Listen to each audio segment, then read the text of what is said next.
माननीय स्वतंत्र देव सिंह जी, राष्ट्रीय महासचिव माननीय श्री अरुण सिंह जी, उत्तर प्रदेश सरकार में मेरे वरिष्ठ सहयोगी उप मुख्यमंत्री श्री केशव प्रसाद मौर्य जी, प्रदेश सरकार में वरिष्ठ मंत्री डॉक्टर महेंद्र सिंह जी, उत्तर प्रदेश में संगठन के कुशल शिल्पी संगठन महामंत्री श्री सुनील बंसल जी, संगठन के सभी लखनऊ में बैठे हुए और प्रदेश के सभी 98 जनपदों में उपस्थित हमारे सभी पदाधिकारी और कार्यकर्ता भाइयों बहनों, डिजिटल डायरी के विमोचन कार्यक्रम के अवसर पर आप सबको मैं बधाई देता हूं। आदरणीय प्रधानमंत्री जी के मार्गदर्शन और प्रेरणा से माननीय राष्ट्रीय अध्यक्ष श्री जेपी नड्डा जी के मार्गदर्शन में पूरे देश के अंदर वैश्विक महामारी कोरोना कालखंड के दौरान भारतीय जनता पार्टी के कार्यकर्ताओं ने सेवा की जो अद्भुत मिसाल प्रस्तुत की है वह अवर्णनीय है, अविस्मरणीय है, जिसकी सर्वत्र सराहना हुई है और हम सब के लिए यह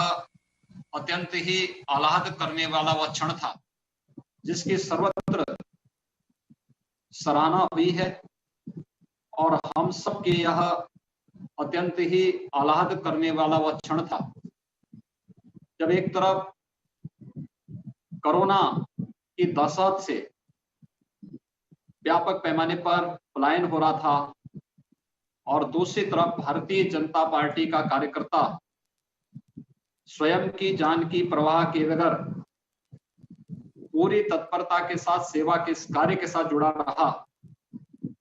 देश में भी और दुनिया में भी इन सभी कार्यकर्ताओं ने एक अद्भुत मिसाल प्रस्तुत की है। इसके लिए आज आदरणीय प्रधानमंत्री जी की प्रेरणा से एक डिजिटल डायरी तैयार हुई और आज उसका विमोचन हो रहा है। ये हम सब के लिए अत्यंत प्रसन्नता का क्षण है। हमारे लिए महत्वपूर्ण इसलिए भी कि कोरोना कालखंड के दौरान यद्यपि कोरोना महामारी समाप्त नहीं हुई, लेकिन जिस समय व्यापक पलायन हो रहा था उत्तर प्रदेश इससे सबसे सर्वाधिक प्रभावित था। 40 लाख प्रवासी कामगार और श्रमिक उत्तर प्रदेश में आए। सरकार और संगठन ने बेहतर तालमेल करके जो एक उदाहरण प्रस्तुत किया, आदरणीय प्रधानमंत्री जी के मार्गदर्शन में प्रदेश सरकार कार्य कर रही थी, लेकिन प्रदेश सरकार के साथ पूरी मजबूती के साथ संगठन ने जिस अद्भुत सेवा कार्य का उदाहरण प्रस्तुत किया, इसने जन विश्वास को और भी मजबूती प्रदान की। और खासतौर पर जो आंकड़े अभी हमारे पास हैं, ये तो सामान्य आंकड़े हैं, इससे भी बढ़कर के कार्यकर्ताओं ने काम किया। प्रधानमंत्री गरीब कल्याण पैकेज हो या प्रधानमंत्री आर्थिक पैकेज, अगर एक गरीब के बारे में हम कहें तो 18 करोड़ लोगों को उत्तर प्रदेश में 11वीं बार वर्तमान में राशन उपलब्ध हो रहा है। हर महीने 2 बार 18 करोड़ लोगों को खाद्यान्न उपलब्ध करवाने का कार्य अभी भी हो रहा है। रसोई गैस के सिलेंडर उपलब्ध करवाने की कार्रवाई हो या फिर शासन की योजनाओं को बेहतर तरीके से उन गरीबों तक पहुंचाने, वृद्धावस्था पेंशन, गरीब कल्याणकारी योजनाओं के माध्यम से दिव्यांगजन पेंशन, निराश्रित महिलाओं को दी जाने वाली पेंशन, निराश्रित मजदूरों और श्रमिकों को या फिर कुली ठेला खोमचा लगाने वाले स्ट्रीट वेंडर्स को दी जाने वाली सुविधा हो, ये सभी कार्य पूरी तत्परता के साथ, पूरी मजबूती के साथ आगे करने और सरकार के साथ मिलकर के उन गरीबों तक शासन की योजनाओं को पहुंचाने का जो अद्भुत कार्य हुआ है वह सचमुच अविस्मरणीय रहा। संगठन और विचार परिवार का सपोर्ट नहीं होता तो ये सचमुच चैलेंज था हमारे सामने, एक कठिन चुनौती थी, जहां विपक्ष केवल बाल की खाल नोचने की स्थिति में केवल राजनीति कर रहा था, सेवा के किसी भी कार्य के साथ अपने आप को जोड़ नहीं पाया। वहीं भारतीय जनता पार्टी का एक एक कार्यकर्ता अपनी स्वयं की जान की प्रवाह के बगैर पूरी मजबूती के साथ इस अभियान के साथ जुड़ा रहा और उसने साबित किया कि संगठन का उद्देश्य केवल सत्ता प्राप्त करना नहीं, आदरणीय प्रधानमंत्री जी की प्रेरणा से हमारे लिए सेवा ही संगठन है और सेवा ही संगठन के उस उद्घोष को अपना जीवन का संकल्प बना करके जिस मजबूती के साथ कार्यकर्ताओं ने कार्य किया, उसे न केवल वर्तमान के लिए, अभी तो भविष्य के लिए भी, आने वाले समय के लिए भी प्रेरणा के रूप में प्रस्तुत करने के लिए एक डिजिटल डायरी के रूप में समाज के सामने, देश के सामने प्रस्तुत किए जाने की आवश्यकता है। और आज उत्तर प्रदेश आबादी की दृष्टि से सबसे बड़ा प्रदेश होने, तमाम प्रकार की चुनौतियों से जूझते हुए भी संगठन की दृष्टि से आज इस डिजिटल डायरी को हम लोग प्रस्तुत कर रहे हैं। मैं संगठन के अपने प्रदेश अध्यक्ष जी को, प्रदेश संगठन महामंत्री जी को, प्रदेश के अपने सभी क्षेत्रीय अध्यक्षों को, प्रदेश की पूरी टीम को, सभी जिलाध्यक्षों को और प्रदेश के मंडल के पदाधिकारी अध्यक्ष समेत सभी पदाधिकारियों को इसके लिए हृदय से मैं बधाई देता हूं, अपनी शुभकामनाएं देता हूं। और सचमुच ये कार्य एक अद्भुत कार्य हुआ। कोरोना महामारी है, इससे हम आज भी जूझ रहे हैं, इसके खिलाफ हमारी लड़ाई देश की लड़ाई है, मानवता को बचाने की लड़ाई है। लेकिन सेवा कैसे हो सकती है, एक अद्भुत कार्य हम सबके सामने था और उस अद्भुत कार्य को हमारे कार्यकर्ताओं ने करके दिखाया है, अपने आप को साबित करके दिखाया है। हमारे लिए एक अवसर इसलिए भी था, एक गरीब तक पहुंचने का माध्यम। एक गरीब को हम देख रहे थे, भारतीय जनता पार्टी का कार्यकर्ता जब सड़कों पर रेला चलता था,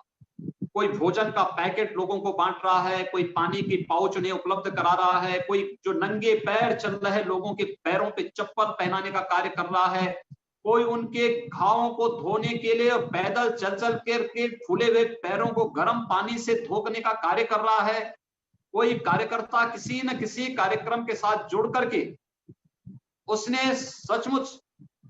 यानी मानव सेवा, नर सेवा, नारायण सेवा का अद्भुत उदाहरण भी प्रस्तुत किया। और ये अद्भुत उदाहरण लोगों के सामने प्रेरणा का एक नया स्रोत है आने वाली पीढ़ी के लिए कि इस सदी के सबसे बड़ी महामारी के खिलाफ जब लड़ाई लड़ रही थी, जब कभी विभिन्न राजनीतिक संगठनों के बारे में चर्चा होगी, उस समय के लिए एक उदाहरण के रूप में लोगों के सामने ये डिजिटल डायरी, जिसे आज यहाँ पर अभी प्रस्तुत किया गया है, जिसका विमोचन हुआ है, ये डिजिटल डायरी आने वाले समय के लिए, आने वाली पीढ़ी के लिए एक नई प्रेरणा के स्रोत के रूप में, एक उदाहरण के रूप में, सेवा का एक अद्भुत उदाहरण के रूप में, और सेवा ही संगठन है, इस भाव को प्रस्तुत करने का एक सशक्त माध्यम हो सकता होगा। ये बहुत बड़ा कार्य न केवल सेवा के माध्यम से संगठन की छवि को समाज के अंतिम पायदान पर बैठे हुए उन लोगों तक पहुंचाने का हमारा एक माध्यम था, जिसके लिए सरदेव पंडित दीनदयाल उपाध्याय जी ने कहा था, जिस अंत्योदय की बात की थी, हम उस अंत्योदय की बात केवल भाषणों तक सीमित करके नहीं करते, बल्कि जब देश के सामने, समाज के सामने कोई चुनौती आएगी, किसी प्रकार का संकट आएगा, हमारा कार्यकर्ता उसी मजबूती के साथ जुट करके उस चुनौती का सामना करने के लिए अपने आप को तैयार करेगा। और आज ये कार्य यहाँ पर प्रस्तुत किया है इस डिजिटल डायरी के माध्यम से। कार्यकर्ताओं ने कोरोना कालखंड के साथ आज इस डिजिटल डायरी के माध्यम से उस छवि को एक बार फिर से प्रस्तुत करने का कार्य किया है। यह वर्ष हमारे लिए बहुत महत्वपूर्ण है। एक तरफ कोरोना से चुनौती, राष्ट्रीय सुरक्षा के सामने जो चुनौतियां हैं, विगत एक वर्ष के दौरान हमने देखा होगा, जम्मू कश्मीर से कांग्रेस सरकार के उस पाप के परिमार्जन का भी, जिसमें कश्मीर से धारा 370 को समाप्त करने का अद्भुत कार्य हुआ, और साथ ही साथ 492 वर्षों की एक तमन्ना, हर भारतवासी की तमन्ना, अयोध्या में भगवान श्री राम के भव्य मंदिर निर्माण की कार्रवाई आगे बढ़े। आदरणीय प्रधानमंत्री जी के प्रयासों से भारत के लोकतांत्रिक ताकत और भारत की न्यायपालिका की ताकत का एहसास होते हुए अयोध्या में भगवान श्री राम की जन्मस्थली पर उनके भव्य मंदिर निर्माण की कार्रवाई आगे बढ़ चुकी है। आदरणीय प्रधानमंत्री जी ने 5 अगस्त को श्री राम जन्मभूमि पर रामलला के भव्य मंदिर निर्माण के कार्य का शुभारंभ करके देश और दुनिया में भारत की इस ताकत का एहसास भी कराया है। मैं निश्चित ही कह सकता हूं कि सेवा और अपने विचारधारा और अपने मुद्दों के प्रति, अपनी राष्ट्रीयता के प्रति हम सब की प्रतिबद्धता इस बात को साबित करती है कि हम सब जब भी आवश्यकता पड़ेगी पूरी मजबूती के साथ जनता जनार्दन की सेवा के लिए भी, राष्ट्र की सेवा के लिए भी, अपने वैचारिक अधिष्ठान के लिए भी उसी प्रतिबद्धता के साथ हम कार्य करेंगे। श्री राम जन्मभूमि पर भगवान श्री राम के भव्य मंदिर निर्माण की कार्रवाई इसी कड़ी का एक महत्वपूर्ण हिस्सा रहा है। हर भारतवासी ने, देश में, दुनिया में, हर एक ने अपने आप को इस कार्यक्रम के माध्यम से गौरवान्वित महसूस किया है। मैं उत्तर प्रदेश के सभी पदाधिकारी और कार्यकर्ताओं को इसके लिए हृदय से बधाई देता हूं। यह भी श्रेय उत्तर प्रदेश के कार्यकर्ताओं को प्राप्त हो रहा है। हम सेवा के साथ साथ वैचारिक अधिष्ठान पर भी हम लोग अग्रणी पंक्ति में रह करके जनता के सामने हम लोगों ने जो वायदे किए थे उनको हम लोग पूरा करते हुए दिखाई दे रहे हैं। मैं डिजिटल डायरी जो ई बुक बनी है, सेवा ही संगठन है, इसके लिए मैं एक बार फिर से उत्तर प्रदेश के अपने प्रदेश अध्यक्ष जी को, प्रदेश संगठन के महामंत्री जी को, प्रदेश की पूरी टीम को, सभी क्षेत्रीय और जिला के मंडल के सभी अध्यक्षों और पदाधिकारियों को हृदय से बधाई देता हूं, अपनी शुभकामनाएं देता हूं और विश्वास व्यक्त करता हूं कि हम लोग, कोरोना अभी समाप्त नहीं हुआ है। कोरोना एक चैलेंज अभी भी हमारे सामने बना हुआ है। हम लोग अनलॉक के चौथे चरण में आ चुके हैं और इस चौथे चरण में हम सबको ध्यान देना होगा कि कोरोना की चेन को हम लोगों को हर स्तर पर रोकना होगा और हर स्तर पर रोक करके हमें ये साबित करना होगा कि कोरोना परास्त होगा, भारत विजयी होगा और विजयी होने के लिए आवश्यक है कि हमें कोरोना संक्रमण की चेन को हर एक स्तर पर रोकने के लिए पूरी प्रतिबद्धता के साथ कार्य करना होगा। इसके लिए आवश्यक है कि 2 गज की दूरी, मास्क जरूरी, यह पालन हम स्वयं भी करें और अन्यों को भी इसके लिए प्रेरित कर सकेंगे तो सचमुच कोरोना के खिलाफ देश की लड़ाई को आदरणीय प्रधानमंत्री जी के नेतृत्व में भारत विजयी होकर के आगे बढ़ेगा। मैं एक बार फिर से डिजिटल डायरी के विमोचन कार्यक्रम के अवसर पर आप सभी को हृदय से बधाई देते हुए अपनी शुभकामनाएं देता हूं। धन्यवाद। जय श्री राम। बहुत धन्यवाद। तो योगी आदित्यनाथ को सुन रहे थे आप, जो कि ई बुक लॉन्च कार्यक्रम में यहां पर संबोधित कर रहे थे। कोरोना काल में सेवा भाव से काम किया, गरीब सेवा, नारायण सेवा, इन तमाम बातों का उन्होंने जिक्र किया। अनलॉक 4 चल रहा है ये उन्होंने बताया और जिस तरीके से कोरोना के पीरियड में, इस पेंडेमिक की सिचुएशन में बीजेपी के संगठन के लोगों ने लोगों के लिए काम किया, मदद की, उसको उन्होंने यहाँ पर गिनाया। और साथ ही साथ ई बुक के लॉन्च कार्यक्रम में मुख्यमंत्री योगी आदित्यनाथ बोल रहे थे और ये देख सकते हैं आप कि तमाम लोग जो हम आपको दिखा रहे हैं कि किस तरीके से कॉन्फ्रेंसिंग के जरिए यहाँ पर जुड़े हुए हैं।